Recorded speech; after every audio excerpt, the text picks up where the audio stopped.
Hello बच्चों, स्वागत है आप सभी का आपके अपने YouTube चैनल कैम गुरु अकेडमी में। तो पिछली क्लास में अपने बात की धनायन विनिमय क्षमता, इसको शॉर्ट में अपने क्या बोला था, CEC, उसके बारे में। तो आज अपने पढ़ेंगे CEC को प्रभावित करने वाले कारक, ऐसे कारक जो CEC को प्रभावित करते हैं। तो सबसे पहला जो कारक इसके अंदर आता है वो आता है मृदा की संरचना। मृदा की संरचना, या अगर अपने बात करें इसमें तो इसको अपने ये भी कह सकते हैं कि मृदा की जो आकार होता है मृदा के कणों का, वो हो गया। तो इसमें एक बात ध्यान रखना कि अगर कणों का आकार छोटा, अगर आकार कम, तो धनायन विनिमय क्षमता यानी CEC क्या होगी, ज़्यादा होगी। क्यों?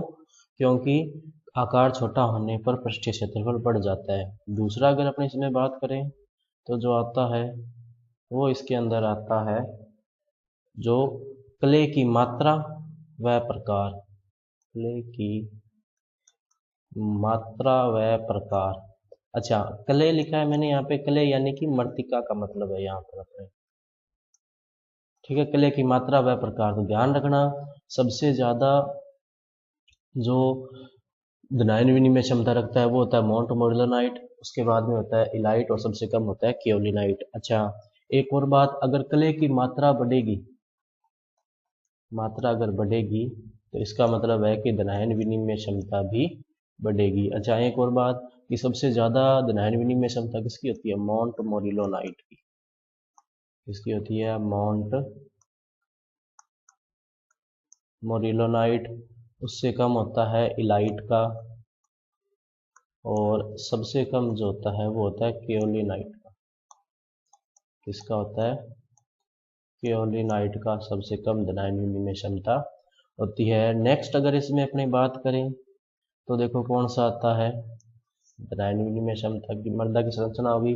अगला इसमें आता है मृदा की पीएच। क्या आता है, पीएच। तो अपने बात की थी कि धनायन विनिमय क्षमता को अपने बोलते हैं, धनायन विनिमय जो होता है असल में उसको बोलते हैं बेस विनिमय या क्षार विनिमय। तो इसका मतलब क्या हुआ कि अगर पीएच इंक्रीज हो रही है, पीएच अगर बढ़ रही है, तो इसका मतलब है CEC भी बढ़ेगा। CEC भी बढ़ेगा क्योंकि पीएच बढ़ रही है तो क्षारीय प्रकृति बढ़ रही है, और धनायन विनिमय क्षार विनिमय ही होता है। और अगला अगर इसमें अपने बात करें तो जो आता है वो आता है कार्बनिक पदार्थ। क्या आता है, कार्बनिक पदार्थ। ध्यान रखना जिस मृदा में कार्बनिक पदार्थ जितना ज्यादा होगा, धनायन विनिमय क्षमता उतनी ही ज्यादा होगी। धनायन विनिमय क्षमता क्या होगी, उतनी ही ज्यादा होगी। तो ये बात अपने को ध्यान में रखनी है। तो ये वो कुछ कारक है जो धनायन विनिमय क्षमता को प्रभावित करता है। अच्छा, ये जो पॉइंट लिखा है ना मैंने, कले की मात्रा प्रकार, इसको थोड़ा ध्यान समझना। इसमें दो बातें हैं कि एक तो भी कले की मात्रा बढ़ना, मान लो पहले 10 ग्राम थी, अब 20 ग्राम हो गए, एग्जाम्पल के लिए बात करें। और दूसरा है कले का प्रकार, कि कौन सी कले बढ़ रही है और कौन से प्रकार की कले बढ़ रही है। अगर मोंट मोर्गेलनाइट बढ़ रही है तो CEC सबसे ज्यादा बढ़ेगी, और केओलिनाइट अगर बढ़ रही है तो वो क्या होगा, CEC तो बढ़ेगी उसमें भी, लेकिन कंपैरेटिवली क्या बढ़ेगी, कम बढ़ेगी। अगला अगर इसमें अपने बात करें तो नेक्स्ट जो टॉपिक आता है अपने इसमें, वो देखो आता है प्रतिशत बेस संतृप्ति। क्या आता है, प्रतिशत बेस संतृप्ति। अब होते क्या है ये, वो देखो प्रतिशत बेस संतृप्ति। प्रतिशत बेस संतृप्ति का सीधा सा मतलब है कि मृदा में, मृदा के कुल धनायनों में, कुल धनायनों में, कुल धनायनों में क्षारीय प्रकृति के धनायन, क्षारीय प्रकृति के धनायनों का प्रतिशत, धनायनों का प्रतिशत, या आप कह सकते हो धनायनों की मात्रा, उसको क्या कहते हैं, प्रतिशत बेस संतृप्ति। कि एग्जाम्पल के लिए मान लो मृदा में कुल 100 धनायन है। कितने धनायन है, 100।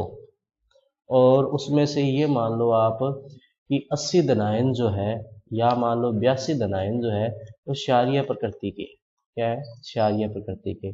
इसका मतलब क्या हुआ कि उस स्थिति में प्रतिशत बेस संतृप्ति कितनी हो जाएगी, प्रतिशत बेस संतृप्ति जो है वो कितनी हो जाएगी, 82%। ठीक है। अच्छा, अब अगर इसमें अपने सूत्र की बात करें तो प्रतिशत बेस संतृप्ति का सूत्र देखो क्या होता है, प्रतिशत बेस संतृप्ति। अब एक बात समझो आप कि मैंने क्या बताया कि कुल धनायन और मृदा के कुल धनायनों को अपने किससे दर्शा सकते हैं, धनायन विनिमय क्षमता से दर्शा सकते हैं। कुल धनायनों को किससे दर्शाया जा सकता है, धनायन विनिमय क्षमता से। तो सूत्र क्या होगा यहाँ पर देखो, बटा में तो यहाँ पर आएगा धनायन विनिमय क्षमता, क्या आएगा, धनायन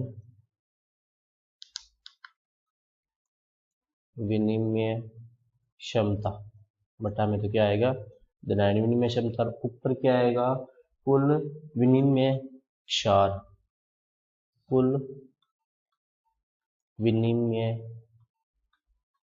क्षार। लेकिन बुक में आपके भस्म लिखा हुआ है तो आप भस्म लिख लो, क्योंकि क्षार और भस्म को यहाँ पर एक ही बोला गया है। अच्छा, दोनों की मात्रा, धनायन विनिमय क्षमता का मात्रा क्या होता है, देखो बच्चों, सेंटीमोल किलोग्राम इनवर्स।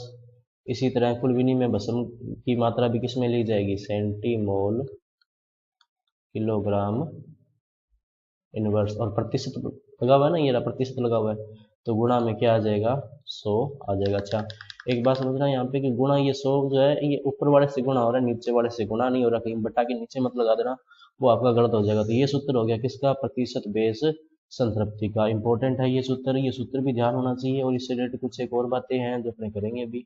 अच्छा, एक और बात कि प्रतिशत बेस संतृप्ति का मात्रक क्या होता है, इंपॉर्टेंट है ये। प्रतिशत बेस संतृप्ति का मात्रक क्या होता है, मात्रकहीन।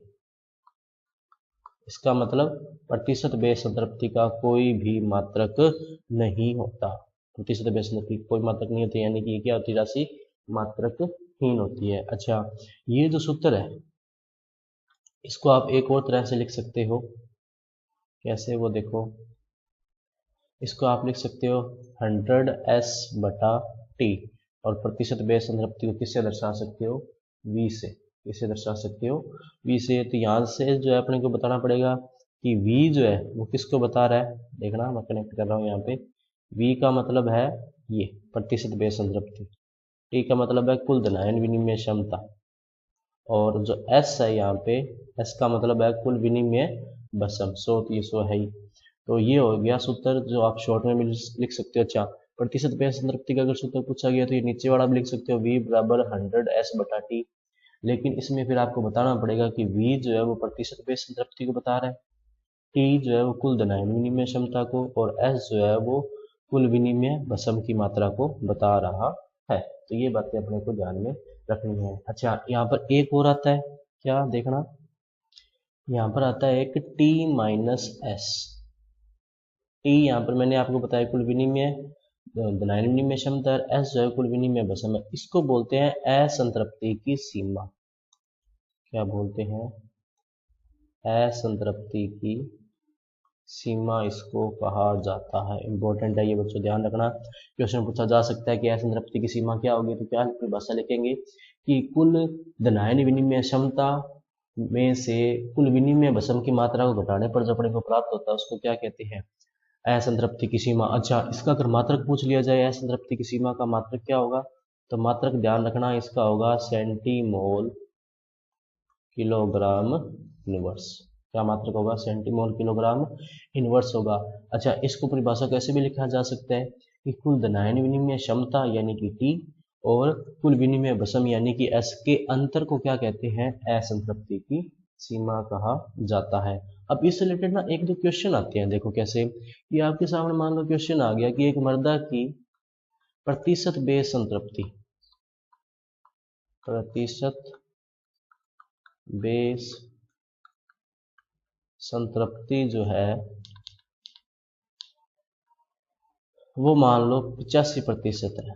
तो इसका क्या मतलब हुआ, तो इसका क्या मतलब हुआ, तो इसका मतलब ये हुआ कि उस मृदा में, आंसर समझना इसका, कि उस मृदा में 85% जो आयन है वो कौन कौन से हैं, क्षारीय प्रकृति के हैं।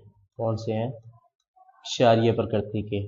और जो बाकी 15% रह गए वो कौन से हैं, हाइड्रोजन और एल्यूमिनियम, या आप इसको सीधा लिख सकते हो कि किस प्रकृति के हैं, अम्लीय प्रकृति के। ध्यान से समझना कि प्रतिशत बेस संतृप्ति अगर किसी मृदा की 85% है तो इसका मतलब है कि 85% तो क्षारीय प्रकृति के हैं, बाकी 15% जो रहेगी वो अम्लीय प्रकृति के। और अम्लीय प्रकृति में मेनली दो आते हैं, हाइड्रोजन और एल्यूमिनियम आयन आते हैं। अच्छा, इसी तरह अगर मान लो वो डेटा बदल के ये कर दे कि 85% नहीं है, अभी आप उसने बोल दिया मान लो कि 81% है, 81% बेस संतृप्ति है, तो इसका क्या मतलब हुआ? तो देखो इसका क्या मतलब हुआ?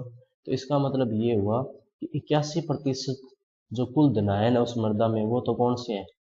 क्षारीय प्रकृति के, और बाकी जो 19% रह गए वो किस प्रकृति के हैं? अम्लीय प्रकृति के। अच्छा, एक और बात इसमें देखो, आप बताता हूँ आपको कि अगर प्रतिशत बेस संतृप्ति बढ़ती है तो पीएच का मान बढ़ेगा। ध्यान देना, यहाँ पर एक बात आती है अपने कि अगर प्रतिशत बेस संतृप्ति बढ़ने पर पीएच का मान बढ़ेगा, पीएच बढ़ेगी। ये इंपॉर्टेंट बात है, ध्यान रखना कि प्रतिशत बेस संतृप्ति अगर बढ़ रही है तो पीएच का मान भी बढ़ेगा। ये हो गए प्रतिशत बेस संतृप्ति और इससे रिलेटेड कुछ एक इंपॉर्टेंट क्वेश्चन। अब अगला जिसमें आता है वो आता है बेस संतृप्त मृदा। बेस संतृप्त मृदा क्या होती है? तो बेस संतृप्त मृदा कौन सी होती है? जिसमें कैल्शियम आयन Ca+2 आयन प्रचुर मात्रा में होते हैं, प्रचुर मात्रा में हो, वो तो क्या कौन सी होगी? बेस संतृप्त मृदा। अच्छा, बेस असंतृप्त मृदा कौन सी होगी वो देखो। तो बेस असंतृप्त मृदा कौन सी होगी?